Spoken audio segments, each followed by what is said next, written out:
मटकीची उसळ सगळ्यांनाच आवडते, पण अशी वाफेवर शिजवलेली मटकीची उसळ अगदी चवीला अप्रतिम लागते। नमस्कार, सिद्धीज किचनमध्ये आज आपण अगदी साधी सोपी मोड आलेल्या मटकीची उसळ कशी बनवायची ते बघणार आहोत। रेसिपी खूप साधी आहे, तुम्ही बऱ्याचदा बनवली पण असेल, पण मटकीची उसळ बनवत असताना एक दोन खूप साध्या सोप्या टिप्स सांगितल्यात। या टिप्स फॉलो केल्यानंतर मटकीची उसळ तुम्ही नेहमी जरी बनवत असाल तरी सुद्धा त्याची चव दुप्पट होईल।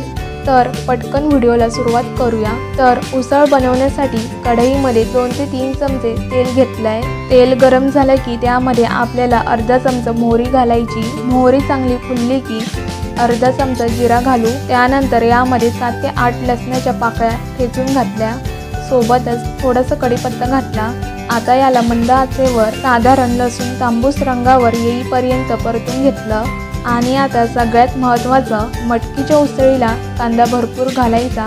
इथे मी 3 मध्यम आकाराचे कांदे बारीक कापून घेतलेत, किंवा तुम्ही कांदा उभा पातळ कापून घेतलात तरी चालेल, पण मटकीच्या उसळीला कांदा जास्त घातला तर चव छान येते।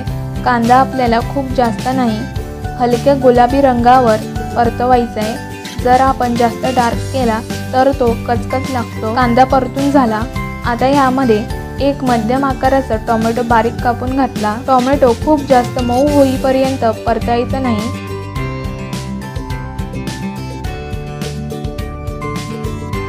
अगदी 2-3 मिनिटं थोडंसं कांद्यासोबत परतून घेतला। आता यामध्ये पाव चमचा हिंग, पाव चमचा हळद, 1 चमचा मिरची पावडर आणि आपल्या साठवणीतला काळा मसाला 2 चमचे घातला, किंवा तुम्ही याऐवजी कांदा लसूण मसाला किंवा जो कोणता तुमचा साठवणीचा मसाला आहे तो चवीप्रमाणे घेऊ शकता। आता हे मसाले मिनिटभर परतले की उसळीला रंग छान येतो। यामध्ये थोडीशी कोथिंबीर घातली आणि इथे मी 1.5 वाटी मोड आलेली मटकी घेतली।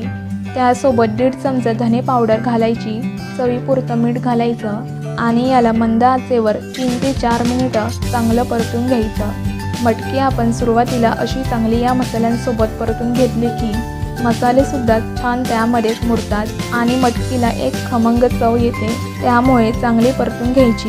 हे बघा, मटकी मस्त परतून झालेली आहे। सगळे मसाले मटकीला चांगले कोट झालेले आहेत। आता यामध्ये आपल्याला लगेच पाणी घालायचं नाही आहे। सुरुवातीला ही मटकी आपल्याला वाफेवर शिजवायची आहे। गॅस कमी करायचा आहे, थोडंसं खोलगट ताट ठेवा आणि त्या ताटावर थोडंसं पाणी ठेवायचं। जर तुम्हाला रश्श्याची मटकी हवी असेल तर थोडं जास्त खोलगट ताट ठेवून जास्त पाणी ठेवा। साधारण 1-3-4 मिनिटं मंद आचेवर ठेवल्यावर ताटावरचं पाणी थोडं गरम झालेलं आहे। हे पाणी आपल्याला यामध्ये ओतायचं आहे। याला एकदा मिक्स करून घेऊयात आणि हे ताटावरचं गरम झालेलं पाणी यामध्ये ओतो। तुम्हाला जर रस्सा जास्त हवा आहे तर ताटामध्ये जास्त पाणी ठेवा। याला मी मिक्स करून घेतलं। आता मटकी अजून तेवढी शिजलेली नाही आहे, त्यामुळे गॅस कमी करून याला पुन्हा 3 ते 4 मिनिटं मंद आचेवर वाफ देऊ। 3 ते 4 मिनिटांनी आपली ही मटकीची उसळ तयार झालेली आहे। वरून बारीक चिरलेली कोथिंबीर घातली, कोथिंबीर घालून मिक्स करूयात। तयार झाली मस्त झणझणीत अशी वाफेवर शिजवलेली मटकीची उसळ। गरमागरम भाकरी, चपाती, भातासोबत सर्व करूया। तर अशा प्रकारे आपण साधी सोपी मटकीची उसळ कशी बनवायची ते बघितलं। त्यासोबत मटकीची उसळ तुम्ही रस्सा करा किंवा कोरडी करा, कांदा थोडा जास्त वापरायचा, म्हणजे मटकी ती अशी कोरडी लागत नाही, ती सुद्धा अशी मऊसूत होते। तिथे सांगितलेल्या टिप्स फॉलो करा। आजचा व्हिडिओ आवडला असेल तर लाईक करा, शेअर करा आणि अशाच नवीन रेसिपीजसाठी सिद्धीज किचनला सबस्क्राईब करा। बाजूला बेल आयकॉनला क्लिक करा। परत भेटूयात अशाच एका नवीन रेसिपीज बरोबर।